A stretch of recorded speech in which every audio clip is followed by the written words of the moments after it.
There is no better way to establish hope for the future than to enlighten young minds. And we would be honored to sponsor summer youth exchanges, cultural events, and other programs for young Berliners from the East. Our French and British friends, I'm certain, will do the same. And it's my hope that an authority can be found in East Berlin to sponsor visits from young people of the Western sectors.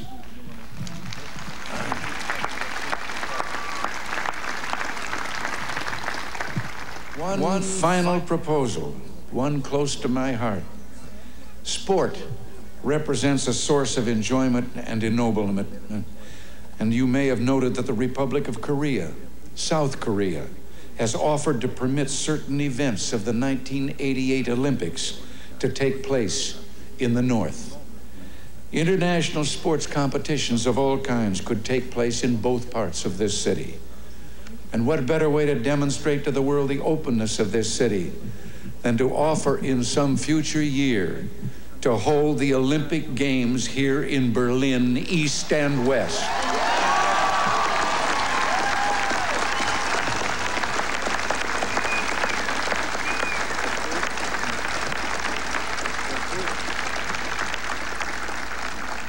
In these 4 decades, as I have said, you Berliners have built a great city. You've done so in spite of threats, the Soviet attempts to impose the Eastmark, the blockade. Today, the city thrives in spite of the challenges implicit in the very presence of this wall. What keeps you here? Certainly, there's a great deal to be said for your fortitude, for your defiant courage, but I believe there's something deeper. Something that involves Berlin's whole look and feel and way of life. Not mere sentiment. No one could live long in Berlin without being completely disabused of illusions. Something instead that has seen the difficulties of life in Berlin but chose to accept them. That continues to build this good and proud city in contrast to a surrounding totalitarian presence that refuses to release human energies or aspirations. Something that speaks with a powerful voice of affirmation, that says yes to this city, yes to the future, yes to freedom. In a word, I would submit that what keeps you in Berlin is love.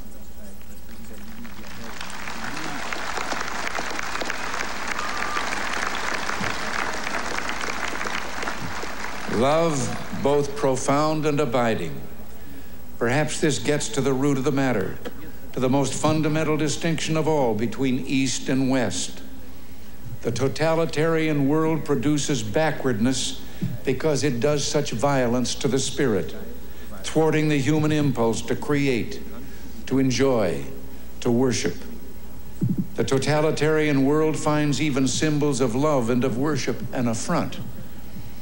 Years ago, before the East Germans began rebuilding their churches, they erected a secular structure, the television tower at Alexanderplatz.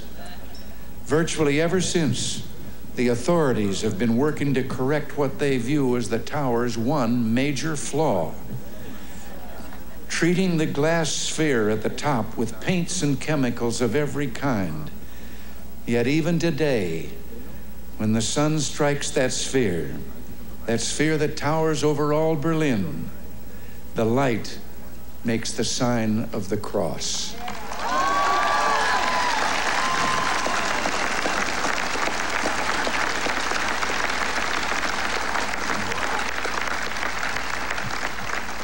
There in Berlin, like the city itself, symbols of love, symbols of worship cannot be suppressed. As I looked out a moment ago from the Reichstag, that embodiment of German unity, I noticed words crudely spray-painted upon the wall, perhaps by a young Berliner. Quote, "This wall will fall, beliefs become reality."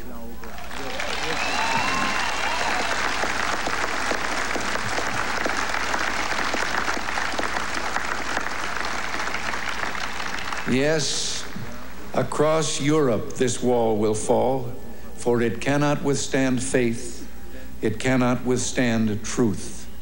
The wall cannot withstand freedom. And I would like, before I close, to say one word. I have read and I have been questioned since I've been here about certain demonstrations against my coming. And I would like to say just one thing, and to those who demonstrate so.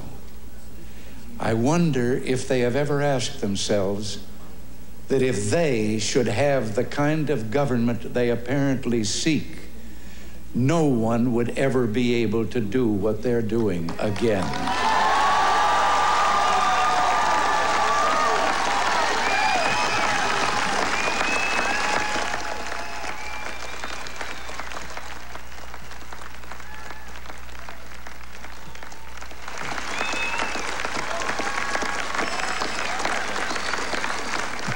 Thank you, and God bless you all. Thank you.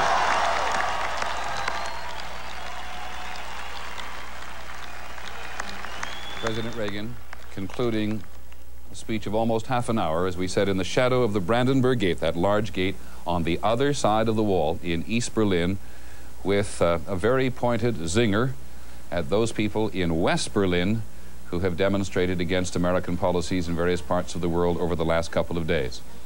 A reminder, too, that just the other night, during a very popular West Berlin rock concert by Eurythmics, there was something of a demonstration in East Berlin, and many young people on the other side, as the President says hello, by the way, to the U.S. ambassador in West Germany, Richard Burt, many young people on the eastern side of the wall the other night shouting, as the President has said today, the wall must go, the wall must go.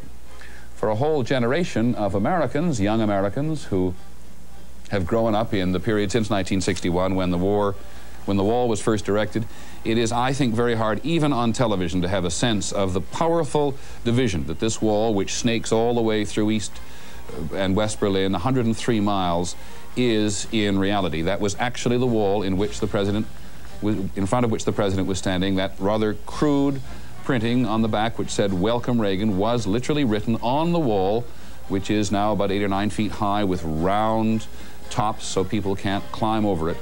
That was the wall. And on the western side of the wall in West Berlin, there are always political, personal, sports, but very often mostly political messages. On the eastern side of the wall in East Berlin, a no man's land with machine guns which fire automatically if people try to get too close to the wall. Sam Donaldson still in West Berlin. I can only remember one thing that I think will be lasting from the President's speech here, and that is Mr. Gorbachev, open this gate. Mr. Gorbachev, tear down this wall. There is more, of course. Well, that's exactly right, Peter. These were the dramatic lines the President spoke and the challenge to Mikhail Gorbachev. And you notice the President asked the questions whether the openness campaign that Gorbachev seems to have mounted is real and would lead to further reforms, or whether it's just a device to try to continue to keep power for the Politburo and people of Gorbachev's demonstration, or rather generation. I think when you speak about the wall, it has sort of a, people who read spy novels, sort of a mystic quality, but it's very real. Last year, 26 people are known to have gotten over the wall from the eastern sector into West Berlin. How many tried and failed is not known. You hear shots once in a while, I'm told, and you don't know whether someone's tried to scale the wall or not. Sam Donaldson, thank you very much. Sam Donaldson in West Berlin, talking about the wall and clearly feeling the power of having been close to it. This reporter was in Berlin in 1961 when the wall had not been fully completed, and you could indeed go out into disparate parts of that city at night and find on the barbed wire, which then represented the wall in many places, the cloth from the clothing of people who had fled in a hurry from East Berlin to West Berlin. It is, as we have said more than once today, and as the President has clearly reaffirmed, one of the most powerful, if not the most powerful, symbol in the world of the division between freedom and communism. We'll have a complete wrap-up during World News Tonight of the President's Day. He left Venice this morning, went to Berlin. He now goes to Bonn, the West German capital, after the war, and then on home to Washington later today. Thanks to Sam Donaldson in Washington. I'm Peter Jennings in London. We'll see you on World News Tonight. Have a nice day. This special report came to you from ABC News. We now resume our regular program schedule after this from our local stations.